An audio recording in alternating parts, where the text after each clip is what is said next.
we get a lot of messages, and some we don't listen to, many we don't listen to. It's not because we can't, it's because we don't. And what is your heart saying, and how does it say it, and what is it looking for?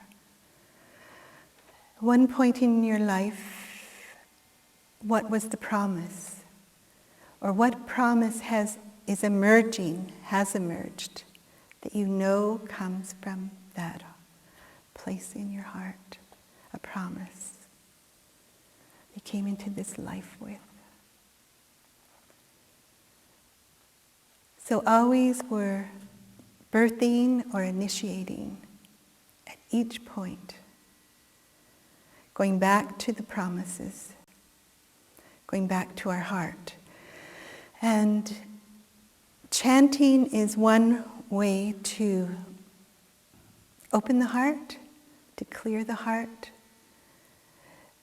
to build that foundation of heart, a place, a residence for the divine.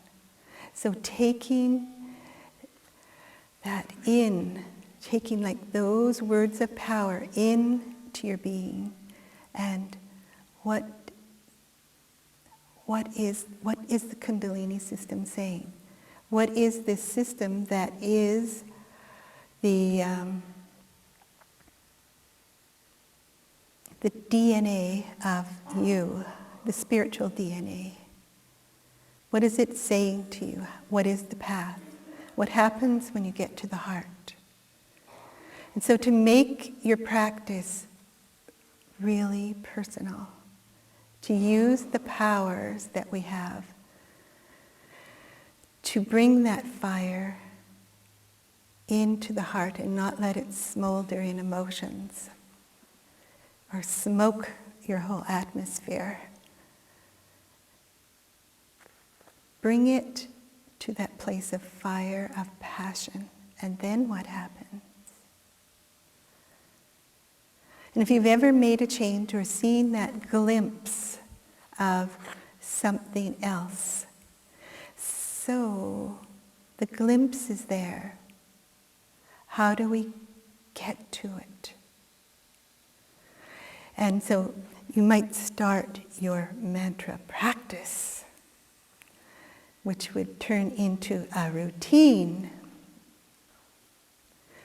Or you might start your dance practice that would become mechanical. It's like, how do you make it so that you're communicating with the divine? And you're inviting the divine into your life and your heart. You've made a place for it. You can make a physical place in your room that's sacred. So by saying the words out loud, by thinking of the divine, by using the mantra to chant your emotions away, you open the space for something else, a different perception to come in. And that is very powerful when you experience that change and you're actually speaking to the divine. You're chanting for the divine's pleasure. And then you almost can feel gradually the divine chanting through you. This is not a routine. So you can prepare yourself. You can prepare your space. You can prepare yourself by filling with light, putting the space in light, and then I'm going to speak to the divine. Tell her everything. Get clear. Listen to the message that comes back. I remember it was so important that I had Tara to speak to at different times in my life, to actually be able to take my cup of tea and we have a talk. I mean, she's real and very important. And if you can do that with the divine, like not keep it out and not keep it a routine, but really invite her in. If If you chant to Shiva or dance to Shiva, who are you dancing with? What is your dance going to say? And can you make up your dance? Can you make a special dance? Your own dance? So everything becomes expansive. And your heart becomes expansive. And you can chant out more. And there's more and more and more. Until it's part of you. The divine is part of you, and you know that. You can be sincere about that. You can know that. And then you can see that your relationships change because you don't need to project those emotions out. You have a place. She's right there. You just offer them to her. She just puts them in her little cup, her little vase, and transforms them into special powers for you, special little treats during the day, drop by drop. They're not the big exciting things, because to be a devotee, if you read in the Gita, if you read the texts, you have to let go of that laziness, the defenses, the walls, the self-importance, the selfishness, all those things that make us truly unhuman. We want to be truly human. We want to break down the walls. We want to enter into that connection with the divine. And it takes effort. It takes that kind of desire, that real, a passion for something. You know that if you don't really want to do something, it doesn't get done. But if you have a really good friend,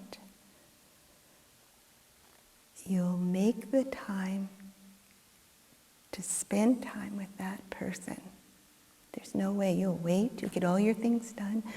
You'll even dress up. Get everything ready. Because you want to look special. You want to be special. This is special. Same thing with the divine. You got to make the effort. And when that inspiration comes from the divine, it lifts you out of the traps. It gives you a different view. And just from the whole process of doing the Kundalini system, there is a path. And you have to find out where it leads. You don't want to stay in the mud, in the ditch, over your head in the water. You want to move up, bring all that passion up. Find out your own unique path. And so part of that is the reflection. So spending this amount of time reflecting and clearing and clearing and clearing, making that space available, finding out and following through the emotions or the insights that come. Don't just leave them. You can see as you go deeper and deeper into yourself, you're a very complex person. A lot of influences. And now it's your time to gather some different kinds of influences. To remake, to restructure,